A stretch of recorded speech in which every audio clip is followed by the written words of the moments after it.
안녕하세요. 절대값TV의 명품 PD 한PD입니다. 지금 리먼 쇼크보다 심각한 거래 비행하기, 거래가 리먼 사태보다도 거래가 더 안 되고 있다.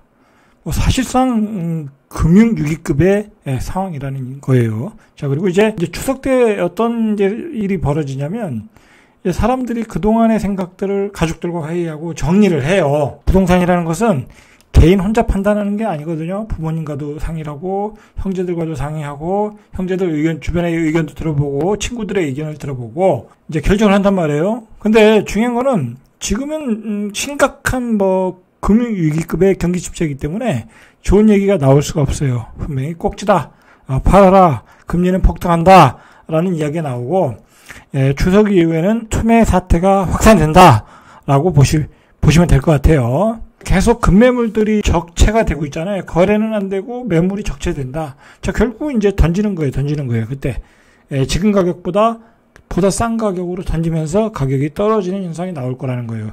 자, 그리고 주변에 이제 지금 부동산 시장을 억누르는 게 금리 폭등이잖아요. 자, 근데 미 연준에서 확실하게 도장을 찍어줬어요. 그건 9월 이후에 자이언트 스텝을 계속하겠다.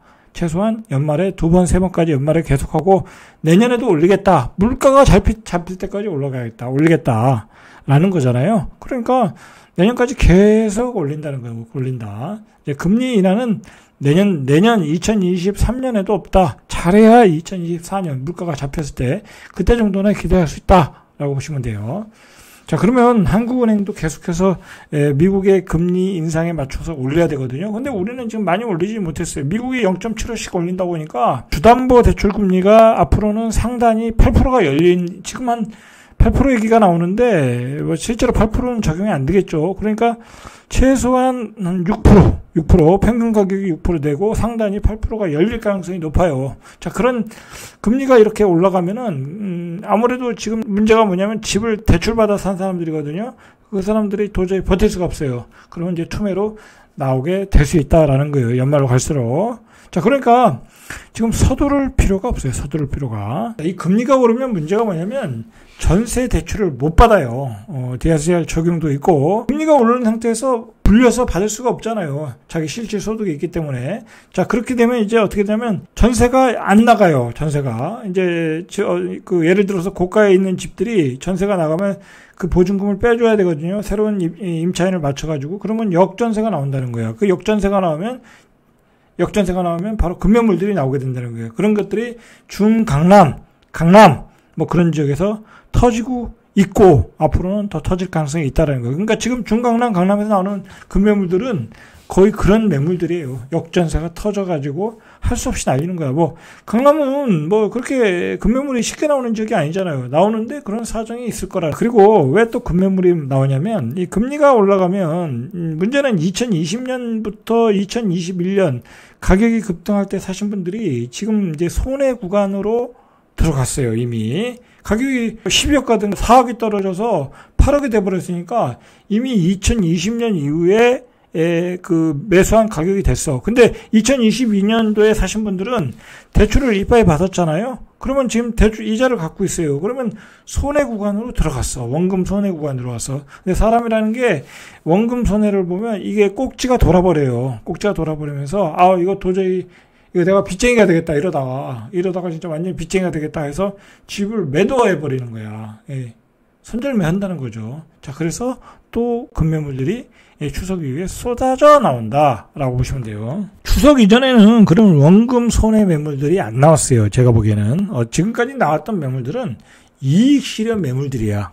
2019년 이전에 사신 분들이 이익 실현하는 매물, 중과세 유예 풀면서 그런 매물들이 나왔는데 추석 이후에는 바로 원금 손해 공포, 역전세 매물 이런 매물들이 많이 터져 나올 것이다 라는 거예요. 제 예상으로는. 그리고 또 문제가 뭐냐면 그동안 집값을 리드했던 핵심 지역들이 떨어진다는 거야. 자, 어디부터 터졌냐면 인천 송도, 경기도 동탄, 인덕원, GTX 라인 그런 쪽에서 급등을 했는데 그런 지역들이 터지고 있다. 그리고 광역시의 핵심 지역들 다 터지고 있죠. 그리고 세종, 대구 그러니까 다 터지고 있어. 그런 지역에서 터지다가 어디로 확산됐냐면 준강남, 강남으로 확산됐던 거야. 자, 중강남, 강남으로 확산됐던 거. 바로 전세에서 역전세가 터지면서 그랬을 가능성이 높다라는 거예요. 그런데 지금 강남이 전세가 잘 안 나가요. 강남도. 자, 근데 또 중요한 게 뭐냐면 이제 강남이 집값이 폭락하면 그 낙폭이 커. 이번에 봤듯이 한 번에 빠지면 7억씩 빠지잖아요. 7억씩. 강남은 그렇게 낙폭이 크다. 어쩌면 10억씩 빠질 수도 있어. 그러면 사람들이 완전히 심리적으로 이제 패배하게 되는 거야. 아, 이젠 대세 하락이구나. 강남마저 떨어지니까. 그렇게 되면서 다시 그 저가 아파트, 중가 아파트들이 계속해서 순환하면서 폭락 투매가 나오게 되는 거예요. 그렇게 보시면 돼요. 자, 요즘 거래 절벽, 낙폭 확대가 문제인데 사상 유례 없는 거래 절벽이야. 이거 우리 심각하게 받아들여야 돼. 이거에 이 거래 절벽을 상승론자들은 이상하게 해석하는데, 자 보시죠. 자, 서울 아파트 값이 지난주 대비 0.15. 자, 2013년 8월 5일 마이너스 0.15 조사 이후에 9년 1개월 만에 최대 하락폭이야. 그러니까 이제 본격적으로 폭락을 시작했다라는 거야. 근데 수도권 하락폭은 더 커. 마이너스 0.21이야. 2012년 9월 10일 이후에 10년 만에 최대폭으로 떨어지고 있다. 자, 0.15는 이거 별것도 아니에요. 지금 세종은 0.3, 0.44 막 그렇게 떨어지고 있잖아. 대구도 0.3. 자, 서울도 그렇게 떨어진다는 거야. 앞으로. 그러니까 많이 떨어진 것도 아니야. 이제 시작이라는 얘기야. 자, 이 거래 절벽을 어떻게 해석해야 되냐면 급매도 안 산다는 거야. 급매도 안 산다. 자, 그게 중요한 거야. 지금은 급매만 간신히 거래되고 있다라는 거예요. 그래서 거래가 안 되는 거야. 자, 얼마나 거래가 안 되는지 보세요. 7월 거래량이, 서울의 7월 거래량이 639건이야. 이게 말이 돼요? 서울시가 지난 2006년 통계를 작성한 이후 최저치. 자, 리먼 브라더스 사태 2008년에 파산 신청으로 금융위기가 발생했을 때 2008년 11월 서울 아파트 거래량이 1344건이야. 자, 이때도 이거 완전히 외환위기가 온다고 했는데도 그때 1344건이야. 근데 639건이야. 이 얘기는 뭐예요? 가격이 너무 비싸다는 거야. 도저히 살 수 없는 가격대가 됐기 때문에 못 산다. 그러나 급급매, 말 그대로 아주 급급매로 던지는 것만 실수요자들이 간신히 사고 있다라는 거예요. 자, 집값이 한참 떨어졌을 때 많이 떨어졌을 때 하락의 정점이 2013년 1월이었어요. 그때가 1213건이야. 자, 그때가 바닥이었거든요. 자, 그때 바닥 거래량이 1213건인데 지금 떨어진 초입에 639건이야. 심각하게 받아들여야 돼. 급매도 안 산다라고 보셔야 돼, 이거는. 그렇게 해석을 하셔야 되는 거예요. 자, 그래서 이제 급매가 시세가 아니라 급매가 시세다. 자, 그러니까 여러분들은 진짜 실수요자들은 지금 급매만 사시면 돼. 2020년 이전 가격이 급매 가격이거든요. 그 가격만 되면 지금은 실수요자들은 사시면 돼. 좀 더 기다리셔도 되고, 그죠? 그렇게 보시면 돼요. 사실 분들은. 금리 부담에 추석 이후에 투매가 나올 거예요. 이익 실현 매물은 또 이제 더불어 나올 것이고, 역전세 매물도 더불어 나올 것이고, 자, 경기 침체가 되니까 돈이 필요하신 분들이 많이 생기겠죠. 이제 자영업자도 어려워질 거고, 중소기업도 어려워질 거고. 자, 그러면 대한민국은 다 자산이 부동산이야. 뭔가 경기 침체가 왔다 그러면은 다 부동산을 내놓을 수밖에 없어. 이게 제일 큰 거예요. 경기 침체가 오고 있다. 지금 원달러율이 올라가고 있죠. 원화 가치가 떨어지고 있어요. 그러면 우리 경제는 굉장히 어려워지고 있는 거야. 자, 그러면 중소기업들은 굉장히 어려워지고 있는 거야. 그러면 자기 자산을 다 팔 수밖에 없어. 자, 그러면 매물이 쏟아져 나오는 거야. 당연한 거 아니에요? 당연한 거? 이건 물 흐르듯이 가는 거야. 당연한 거야. 경기 침체, 금리 폭등, 당연한 거야. 그러면 부동산 매물은 쏟아져 나오는 거야. 이런 상황에서 조정이 짧다. 자, 그런 소리 하는 사람들은 한마디로 완전히 가짜 전문가야. 내가 보기에. 한마디로 이 부동산 하락을 멈추고 싶은 사람들이야. 부동산 강사들, 그런 사람들이야. 그런 사람들은 다 다주택자들이잖아. 그리고 자기 수강생들한테 집을 사라고 펌프질 했던 사람들은 아니야. 그러니까 집값 하락을 멈추고 싶은 거야. 그러니까 조정이 짧다. 그런 헛소리를 하고 있는 거야. 이런 상황에서 어떻게 조정이 짧을 수 있겠냐고. 경기 침체가 바닥을 찍고 다시 올라가면 짧을 수 있어. 그런 상황이 아니잖아요. 그죠? 지금 기존에 있던 패러다임이 다 붕괴가 되고 있어. 세계화가 붕괴되고 저금리가 붕괴되고 저임금이 붕괴되고 다 붕괴가 되고 있어. 어떻게 이런 상황이 하루아침에 다시 복원이 되냐. 이런 소리 하는 사람들, 조정이 짧다 이런 소리 하는 사람들은 한마디로 가짜 전문가야. 내가 보기엔. 그냥 족보도 없는 전문가들이야. 그렇게 평가하시면 돼. 그리고 이 원희룡 장관이 이제 3프로 TV에 나와서 무슨 얘기를 했어요. 자, 무슨 얘기를 했냐면 강력한 의지를 펴줬어요. 이 사람은 이제 정치인이고 또 정치인이자 또 장관이니까 주관이 뚜렷하신 분이야. 그렇지 않겠어요? 일반 관료들하고는 틀려. 자, 그래서 이 사람이 뭐라고 했냐면 선 집값을 안정한 후에 규제 완화론을 주장하겠다라는 거야. 자, 이 얘기는 집값 안정이 제일 중요하다는 거야. 자, 원희룡 장관이 뭐라고 했냐면 자, 지난 고점 부분에서 무리하게 차입으로 매입한 분들에게는 상당한 고통이 있겠지만 많은 빚을 내서 집을 사신 분들은 고통을 받을 수밖에 없다. 집값 떨어지는 것에 대해서. 지난 3, 4년간의 급등기 이전부터 집을 갖고 있던 분들이 대부분이라고 하면서 설사 그 급상승기 이전의 안정 상태로 간다고 해도, 그러니까 집값이 폭락을 해도 2019년도의 가격으로 간다고 해도 금융 충격까지는 오지 않는다라는 거예요. 그러니까 집값이 2019년 이전의 가격으로 가도 금융 충격은 오지 않으니까 본인은 집값 안정에 2019년도 이전의 가격으로 복원을 시키겠다라는 그런 의지예요. 그러고 나서 규제 완화론을 가져가겠다라는 거야. 자, 이게 정부의 의지야. 국토부, 우리나라 부동산 정책을 주관하는 국토부 장관의 확실한 의지를 표명했잖아요. 그죠? 자, 그러면 이걸 우리가 인정을 해야 되는 거야. 이 정부의 정책을 받아들여야 되는 거야.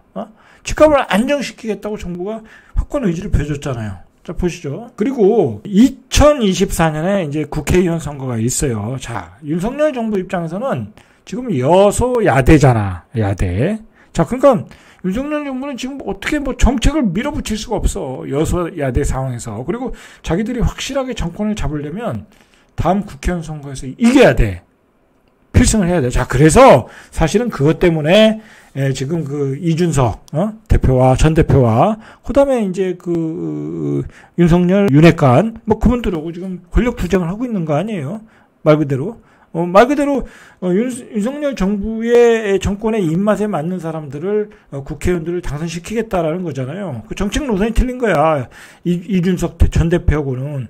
그래서 그런 싸움이 벌어지고 있는 거야. 본질은 그거예요. 어떤 국회의원 선거를 위해서 본인의 색깔을 맞는 어떤 국회의원들을 배출하고 그런 정당으로 가겠다고 하는 두 정치 철학의 싸움이라고. 자, 그렇게 보시면 되는데 어쨌든 포인트는 이 사람들이 2024년 국회의원 선거에서 이겨야 되는데 자, 이분들이 이기기 위해서는 다른 게 없어. 다른 게 없다. 과거에 좌파 정부가 실패했던 그것을 이분들이 성공으로 이끌어 놓으면 돼. 예를 들어서 좌파 정부 때 집값이 폭등했는데 2024년도에 집값이 가격이 떨어지지 않았어. 그냥 이 정도 상태로 갔어. 그러면 이 사람들 뽑아준 이유가 없잖아.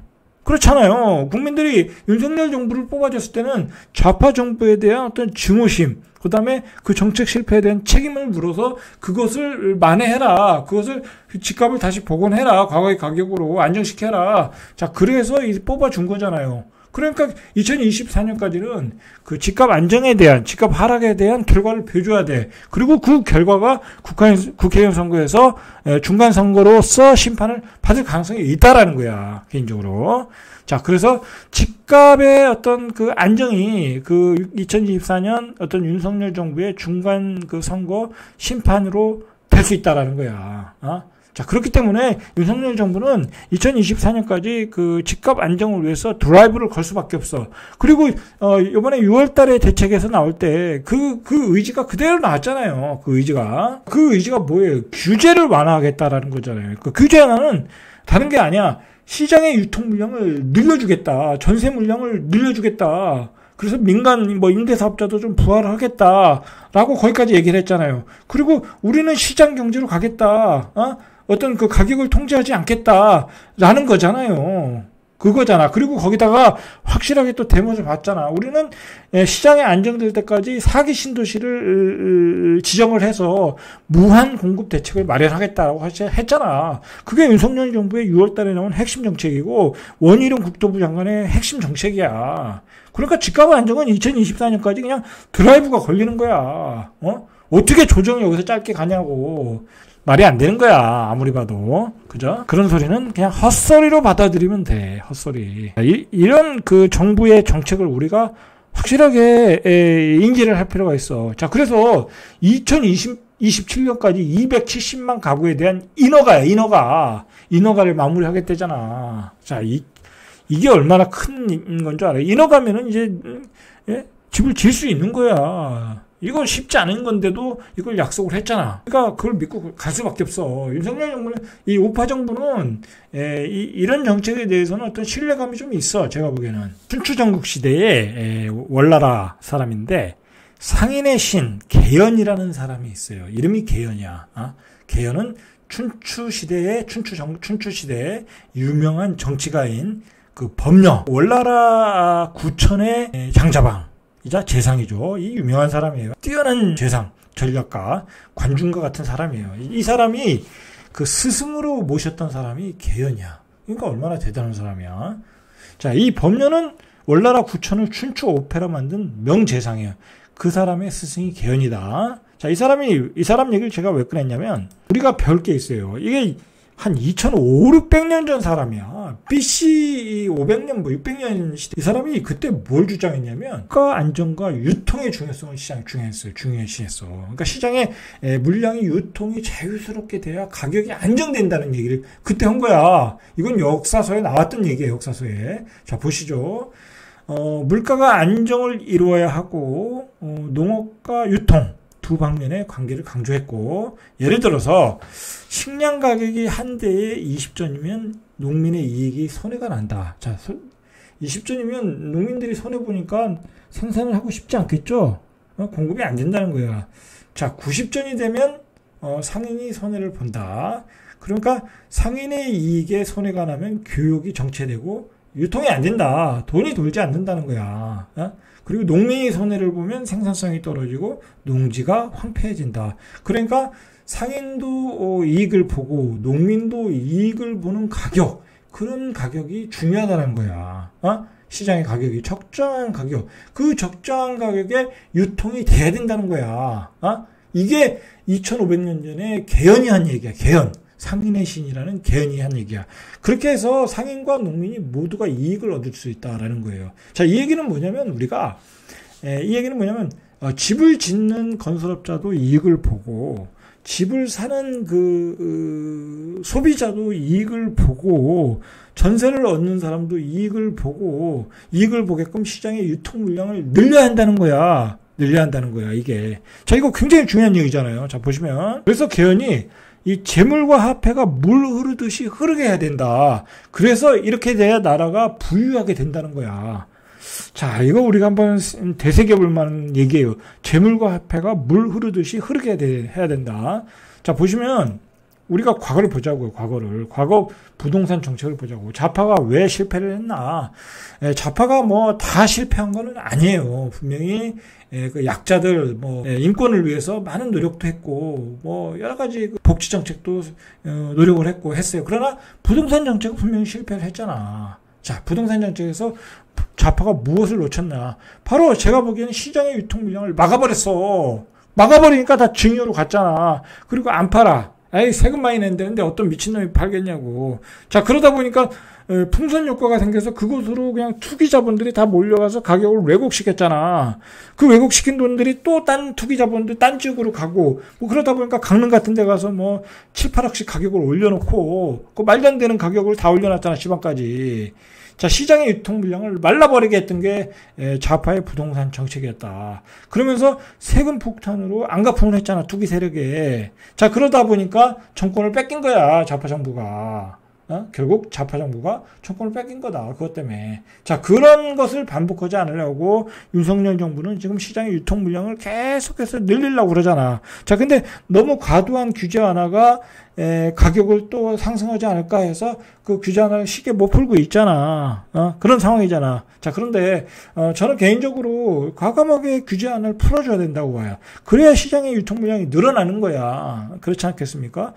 특히 추석 이후에 주정심을 통해서 웬만한 지역 조정지고 그다음에 풀어줘서 시장의 유통 물량을 많이 늘게 해서 가격이 더 안정되게끔 해줘야 된다는 거야. 이게 우리가 상인의 신, 그 춘추 시대의 개헌의 그런 그 지혜에서 배울 수 있는 거야. 자, 저는 과감하게 규제안을 풀어줘도 된다. 왜냐면 지금 다주택자들이 들어가서 투기를 할 수 있는 가격대도 아니고 전세가율도 아니야. 그리고 중요한 거는 취득세 중과세가 있기 때문에 다주택자들이 어떻게 움직일 수가 없어. 과감하게 매물들이 나오게끔 해야 된다. 실기하기 전에. 자, 오늘 여기까지 이상 절대값TV의 명품 PD 한PD였습니다.